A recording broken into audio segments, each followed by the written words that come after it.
অভিনেত্রী সুস্মিতা রায় ছোট পর্দার পরিচিত মুখ। শুধু তাই নয়, তিনি একজন কন্টেন্ট ক্রিয়েটর এবং একজন সফল ব্যবসায়ী।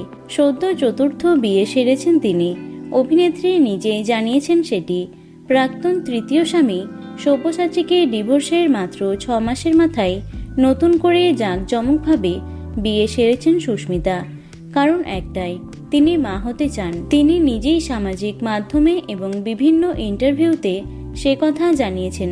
তার এমন বক্তব্য শুনে অনেকেই ভেবেছিলেন তিনি হয়তো অন্তঃসত্ত্বা, যার কারণে এত তাড়াতাড়ি বিয়ে সেরেছেন তিনি।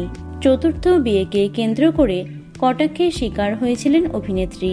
অবশেষে অভিনেত্রী নিজেই সুখবরটি সামনে আনলেন। বাড়িতে এলো ছোট সদস্য। সামাজিক মাধ্যমে একটি ভিডিও শেয়ার করে সুস্মিতা নিজের সন্তানের সঙ্গে নেটিজেনদের পরিচয় করিয়ে দিয়েছেন। তবে সে কোনো মানব সন্তান নয়, 4 পেয়ে পোষ্য কুকুর হ্যাপি। ভিডিওতে তাকেই নিজের সন্তান বলে পরিচয় করিয়ে দিয়েছেন তিনি। বিতর্ককে তুড়ি মেরে সরিয়ে স্বামীকে নিয়ে সুখেই সংসার করছেন সুস্মিতা। সম্প্রতি তিনি তার নতুন শ্বশুরবাড়ি এবং শ্বশুরবাড়ির লোকেদের সঙ্গেও সকলের আলাপ করিয়ে দিয়েছেন। তো বন্ধুরা, ভিডিওটি এটুকুই।